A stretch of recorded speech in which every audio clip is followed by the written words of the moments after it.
Hello दोस्तों, मेरा नाम है मीनाक्षी। आप कुछ लोग मुझे जानते होंगे और कुछ नहीं जानते होंगे, तो मैं उनको बताना चाहती हूँ कि मैंने अभी अपनी ई कॉमर्स जर्नी स्टार्ट की है, जिसको मुझे स्टार्ट किए हुए 4 मंथ्स कंप्लीट हो चुके हैं। आज आप लोगों के साथ शेयर करने वाली हूँ अपने फर्स्ट मंथ का प्रॉफिट एंड लॉस, क्योंकि मुझे काफ़ी सारे लोगों ने इंस्टाग्राम पर मैसेज किए, क्योंकि मैं वहाँ ज़्यादा एक्टिव रहती हूँ। तो मुझे काफ़ी सारे लोगों ने मैसेज किए कि अब तो 4 मंथ्स हो गए, आप अपनी प्लीज़ शेयर करो अपना प्रॉफिट हुआ है या लॉस हुआ है। तो जो चीज़ मुझे हुई है उसको बताने में मुझे इतनी ज़्यादा शर्म आ रही थी अपने फर्स्ट मंथ की, तो इसीलिए मैंने ये वीडियो नहीं बनाई थी। बट अब मुझे फाइनली 4 मंथ्स हो चुके हैं और अब मैंने हिम्मत जुटा के सोचा है आप लोगों के साथ मैं शेयर करूं जो मेरे साथ फर्स्ट मंथ में हुआ इस जर्नी के अंदर। अब मुझे लगता है कि कुछ लोगों ने गैस कर लिया होगा कि मुझे प्रॉफिट हुआ है या लॉस हुआ है, बट फिर भी वो क्लियर करने से पहले मैं आप लोगों के साथ शेयर करना चाहती हूँ कि ऐसी कौन सी गलतियाँ न्यू सेलर करता है या एज अ बिगिनर हम लोग करते हैं या मैंने भी की है, जिसकी वजह से मुझे वो चीज़ फेस करनी पड़ी। तो ऐसे कुछ 4-5 रीज़न रहे हैं जो कि बस मैंने सोचा कि हाँ बिज़नेस करना है और बस मैं मतलब इस फील्ड में उतर गई। मैंने उस चीज़ों के बारे में अच्छे से रिसर्च नहीं की, मतलब जितनी रिसर्च की वो इनफ नहीं थी। जब वो हो गया मेरे साथ तो फिर मुझे रियलाइज़ हुआ कि ये चीज़ कितनी इंपॉर्टेंट है, इसलिए मैं आप लोगों के साथ शेयर करने वाली हूँ, ताकि इन फ्यूचर अगर आप भी अपना ई कॉमर्स जर्नी स्टार्ट करने की सोच रहे हो तो वो गलतियाँ आप लोग ना करो। तो चलिए एक एक करके उन पॉइंट्स के ऊपर बात कर लेते हैं और एंड में मैं आप लोगों के साथ शेयर करूँगी अपने total orders, customer return, RTO और उसके बाद होने वाला प्रॉफिट या लॉस। अब जो मेरे से फर्स्ट गलती ही मैंने कर दी वो ये कि मार्केट रिसर्च ना करना। अब मार्केट रिसर्च से मेरा मतलब ये है कि सपोज़ आप मार्केट में गए, आपको कोई चीज़ बहुत पसंद आई या बहुत अच्छी लगी, यूज़फुल लगी, यूनिक लगी, क्यूट लगी, तो आप क्या करते हो फटाफट, मतलब मैंने ऐसा किया कि मैंने फटाफट उसको ख़रीद लिया। लेकिन अगर जब हम मार्केट रिसर्च करते हैं, सपोज़ हमें कोई प्रोडक्ट अच्छा लगा तो हम उसका प्राइस नोट करेंगे कि यहाँ पर ये 30 रुपये का मिल रहा है, या सपोज़ 300 रुपये का मिल रहा है, 30 रुपये मान लेते हैं, 30 रुपये का मिल रहा है। अब हम 2 दुकानों पर पता करेंगे तो 4 दुकानों पर पता करेंगे, 6 दुकानों पर पता करेंगे सेम प्रोडक्ट, तो कोई उसको 50 का देगा, कोई उसको 20 का देगा, कोई उसको 10 का देगा। तो मार्केट रिसर्च से क्या फ़ायदा होता है, सपोज़ यही करना होता है अगर आपको कोई प्रोडक्ट पसंद आया है तो आपको हरी नहीं करना है, तुरंत फैसले नहीं लेने हैं, उसको अच्छे से नोट डाउन करना है प्रॉपर, और उसके बाद फिर प्राइस कंपेयर करने के बाद ही जो आपको सबसे कम में दे उसी से ही आपको ख़रीदना चाहिए। लेकिन मेरे केस में क्या हुआ, मुझे भी पसंद आया, क्यूट लगा, यूनिक लगा, मैंने फटाफट ख़रीद लिया। अब ख़रीदने से क्या हुआ, ऑलरेडी वो हमें हाई MRP पे मिला है, तो जब उसमें टैक्सेस लगे, शिपिंग लगा और हमारा मार्जिन लगा, तो वो ऑलरेडी कस्टमर को बाकी उससे ज़्यादा प्राइस में दिखेगा। और आप लोगों को मीशो का पता ही है कि वहाँ पे प्राइस वॉर चलता है, जिसका कम प्राइस होगा सबसे ज़्यादा ऑर्डर्स उसी को ही मिलते हैं। तो सबसे मेरा नेगेटिव पॉइंट यही था कि मैंने बिना मार्केट रिसर्च किए जो प्रोडक्ट मुझे पसंद आया मैंने जस्ट ग्रैब कर लिया और मैंने सोचा इसको लिस्टिंग करेंगे, बिकेगा। बट मैंने ना अदर प्लेटफॉर्म से उसको कंपेयर किया, ना खुद मीशो से कंपेयर किया और बस ख़रीद लिया, जिसकी वजह से बाद में ये एक मेरा मेन रीज़न बना मेरे होने का। ठीक है, तो मेरी सबसे बड़ी गलती थी सेकंड नंबर पे, वो ये थी कि मैंने बिना कैलकुलेशन यानी कि बिना प्रॉफिट एंड लॉस कैलकुलेट किए ही अपने प्रोडक्ट को लिस्ट कर दिया। मतलब जो मेरे को फर्स्ट मंथ में काफ़ी सारे ऑर्डर्स मिले थे, मुझे लगा नहीं था कि एज अ बिगनर इतने सारे ऑर्डर्स आएंगे, बट मुझे आए थे। जो मेरा फर्स्ट ऑर्डर था उसको ही आने में मुझे 10-12 दिन लग गए थे अराउंड, बट उसके बाद मुझे डेली ऑर्डर्स आने लग गए थे और एज अ बिगनर काफ़ी अच्छा मैं चली थी। बट जो मेरी गलती ये हो गई कि जैसे सपोज़ मैंने कोई प्रोडक्ट 40 में ख़रीदा है तो वो मैंने मीशो पे लिस्ट कर दिया 70 में, विदाउट एनी कॉस्ट ऐड किए हुए, जैसे लेबल, कार्टून वगैरह, कार्टन होता है ना वो, उसका कॉस्ट या रिटर्न परसेंटेज, GST और ये सब जो भी चार्जेस होते हैं उनको बिल्कुल नज़रअंदाज करते हुए मैंने जैसे 40 में उठाया और 70 में लिस्ट कर दिया। अब इससे क्या हुआ, बाद में जब मैंने प्रॉफिट एंड लॉस निकाला अपने फर्स्ट मंथ का, तब पता चला मेन गलती मेरी यही हो गई कि मैंने प्रॉफिट और जो कैलकुलेशन करते हैं वो बिल्कुल गलत किया हुआ है। उस समय तो मेरे को बिल्कुल अंदाज़ा नहीं था। अब जब फाइनली फर्स्ट मंथ मेरा गया और मैंने कैलकुलेशन किया, उससे पहले तो मैं बहुत खुश थी, यार इतने मस्त हो गए, मस्त, कम से कम 1000, 2000, 5000 का तो प्रॉफिट हुआ होगा। बट जब मैंने कैलकुलेशन की तो जो मेरा मेन रीज़न था वो यही था कि मैं टोटल बवंडर में आ चुकी थी, क्योंकि ये सबसे बड़ी एक गलती होती है एज अ बिगिनर जो कि मैंने भी की। अगर आप लोग भी स्टार्ट करने वाले तो इस चीज़ का ज़रूर ध्यान रखना कि प्रॉफिट एंड लॉस कैलकुलेट किए बिना प्रोडक्ट लिस्ट मत करना, और उसमें इवन आप रिटर्न कॉस्ट भी ऐड करना ही करना। थर्ड जो मेरी गलती हो गई कि एक तो मैंने अपना जो बिज़नेस था वो लो इन्वेस्टमेंट के साथ स्टार्ट किया, यानी कि अराउंड उस समय मेरे पास 30 से 40 हज़ार रुपये थे, और जो मैंने इंस्टाग्राम से मोटिवेट होके या यूट्यूब से मोटिवेट होके अपना काम स्टार्ट किया था। बट जब मैं इस फील्ड में धीरे धीरे आगे गई तो मुझे पता चला कि काफ़ी सारी चीज़ें होती है जिसके लिए पैसा चाहिए होता है, बट जो वीडियोज़ होती है उसमें सिल्वर लाइन दिखाई जाती है इस ई कॉमर्स बिजनेस की, बाकी जो अगली ट्रुथ होता है वो लोगों को नहीं दिखाया जाता है। तो मैंने जब ये चीज़ स्टार्ट की थी तो मैंने पक्का यही सोचा था कि मैं लोगों को सब बताऊंगी, अपने साथ जो भी फ्रॉड हुआ है वो भी बताऊंगी और जो अच्छा हुआ है वो भी बताऊंगी, ताकि लोगों को ऐसा नहीं हो कि हम दूसरों की वीडियो देख के मोटिवेट हो जाए। बट ये चीज़ एक ऐसी है ना कि अगर आप स्टार्ट कर देते हो ना तो आप उसको छोड़ नहीं सकते, आपके पास एक ही ऑप्शन होता है कि आप और डिप्रेशन में जाके उसको स्टार्ट करो, बट इसके नेगेटिव पॉइंट्स के बारे में कोई आपसे डिस्कस नहीं करता है। तो मैं बताती हूँ जो मेरे साथ थर्ड जो सीन हुआ था, मैंने 30 या 40 अराउंड इन्वेस्टमेंट के साथ अपना स्टार्ट किया था, जिसमें से 18,000 का तो मेरे साथ जीएसटी लेने में ही फ्रॉड हो गया था, जो जिनके थ्रू मैंने अपना जीएसटी बनवाया था। और इससे रिलेटेड मैंने वीडियोस भी शेयर की थी, अगर आप लोग मेरे को यूट्यूब से जानते हैं तो उनको ज़रूर पता होगा, क्योंकि ये बात मैंने अपने इंस्टाग्राम पे शेयर नहीं किया। बट जिन्होंने मुझे यूट्यूब पे जो मुझे देखते आ रहे हैं उनको पक्का पता होगा कि मेरे साथ जीएसटी लेते टाइम बहुत फ्रॉड हुआ था, और उसमें मैंने स्टोरी भी शेयर की थी जिसमें मैंने अपनी पूरी कहानी बताई थी कि कैसे कैसे करके हुआ था। तो मैं अभी इन शॉर्ट में बता देती हूँ कि जिनसे मैंने अपने जीएसटी बनवाया था उन्होंने मेरे साथ फ्रॉड किया।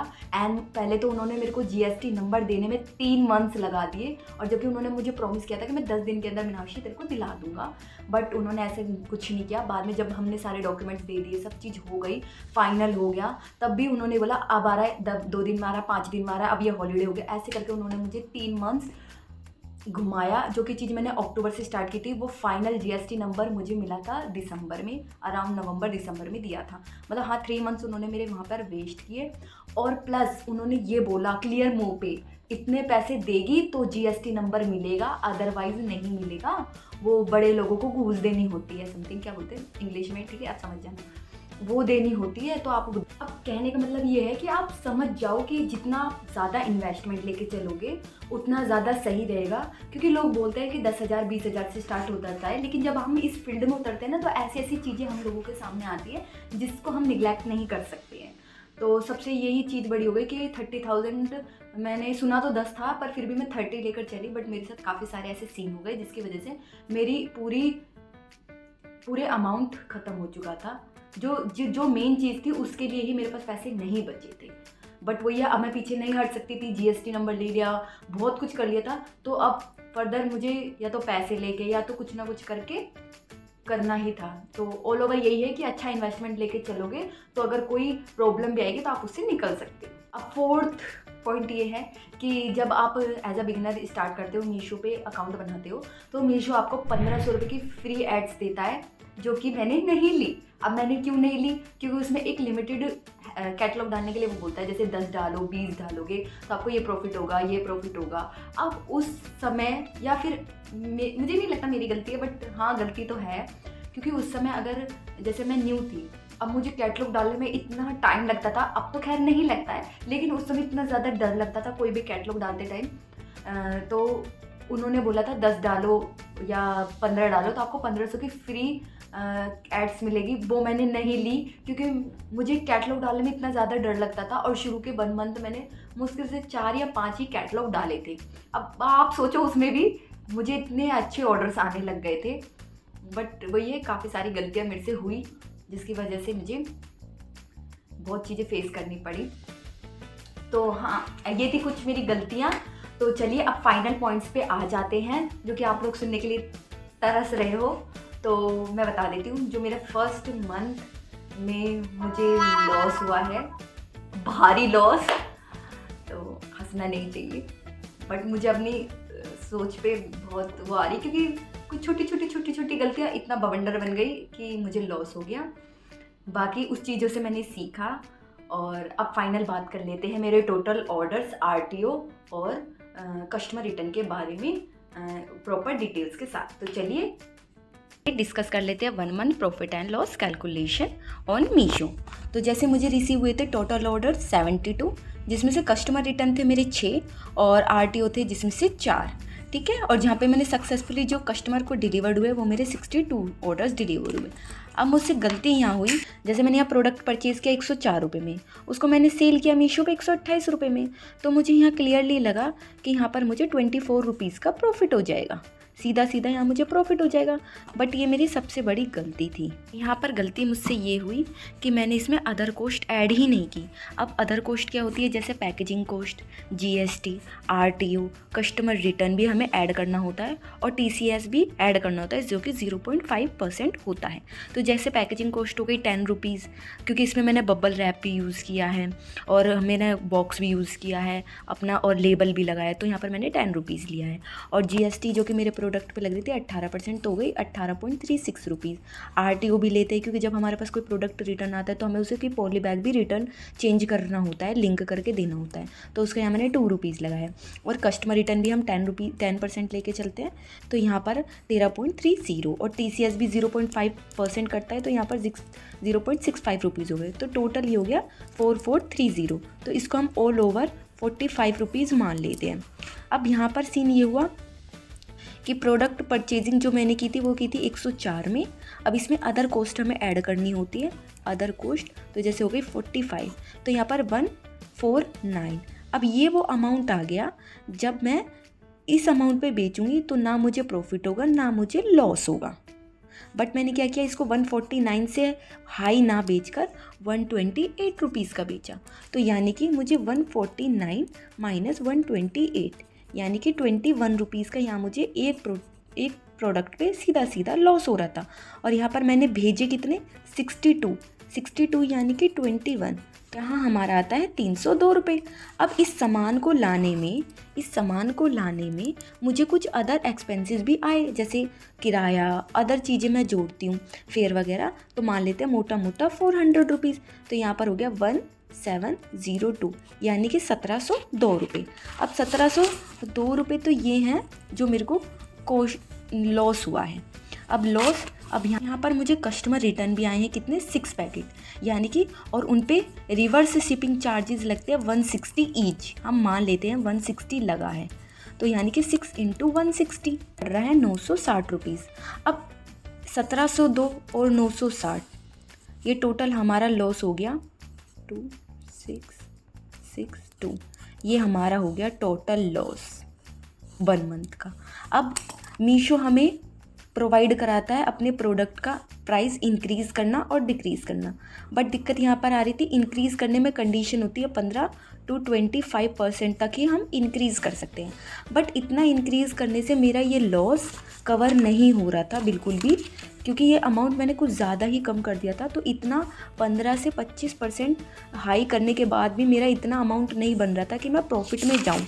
इसलिए मैंने अपनी उस प्रोडक्ट की लिस्टिंग को आउट ऑफ स्टॉक दिखा के फिर मैंने न्यू लिस्टिंग की। अब ये सारी गलती, ये जो मुझे लॉस हुआ है फर्स्ट मंथ में, अब इन सब की गलती क्या हुई कि मैंने ये सारे एक्सपेंसेस जो मेरे थे, इन सारे एक्सपेंसेस को मैंने नज़रअंदाज किया और अपने मन से इस प्राइस पे ऐड कर दिया, जिसकी वजह से ये हुआ कि मुझे प्रॉफिट ना होकर लॉस हो गया सीधा। तो आपको जब भी लिस्टिंग करनी है इन कॉस्ट का ज़्यादातर ध्यान रखना है, ताकि आप इस स्टेज तक आओ ही ना और सीधा इसको स्किप करके आप प्रॉफिट वाले पार्ट पर जा सको। सो फाइनली आप लोगों ने देख लिया है कि मुझे कितने का लॉस हुआ, कैसे लॉस हुआ, पूरा प्रॉपर मैंने आपको प्रॉपर रीज़न बता दिया है जिन गलतियों की वजह से मुझे लॉस हुआ, मुझे कितना लॉस हुआ फर्स्ट मंथ में। अब मैं आपको बताती हूँ कि मेरे को काम करते हुए, मैंने स्टार्टिंग में आपको बताया था कि मुझे 4 मंथ्स हो गए हैं, तो बाकी के इन 3 महीने में मुझे अच्छा खासा प्रॉफिट हुआ है। तो वो चीज़ मैं आप लोगों से शेयर करूँगी कि उस चीज़ पे जाने के लिए मैंने क्या क्या किया, ताकि अगर आप लोग भी सोच रहे हो तो आप लोग भी सीधा लॉस वाले पार्ट को स्किप करके प्रॉफिट वाले चीज़ पे आ सको। मैं अपनी वीडियोज़ में दिखाती हूँ ई कॉमर्स की सच्चाई, जो कि काफ़ी लोग नहीं दिखाते हैं, सिर्फ वो आपको सिल्वर लाइन ही दिखाते हैं, गोल्डन लाइन नहीं दिखाते। बट मेरा ऐसा कोई मोटिव नहीं है, मैं ऐसी ही वीडियोस आपके साथ शेयर करती रहूँगी ई कॉमर्स से रिलेटेड, अच्छी भी और बुरी भी। तो इसीलिए प्लीज़ लाइक करके सब्सक्राइब कर लेना, और अपना जो भी ओपिनियन है प्लीज़ कमेंट बॉक्स में ज़रूर बताना। और जल्दी मैं लेकर आने वाली हूँ अपने प्रॉफिट वाली वीडियो, जिसमें मैं आप लोगों के साथ अपना ऑर्डर्स, रिटर्न और RTO ये सब शेयर करूँगी। तो मिलते हैं नेक्स्ट वीडियो में, बाय।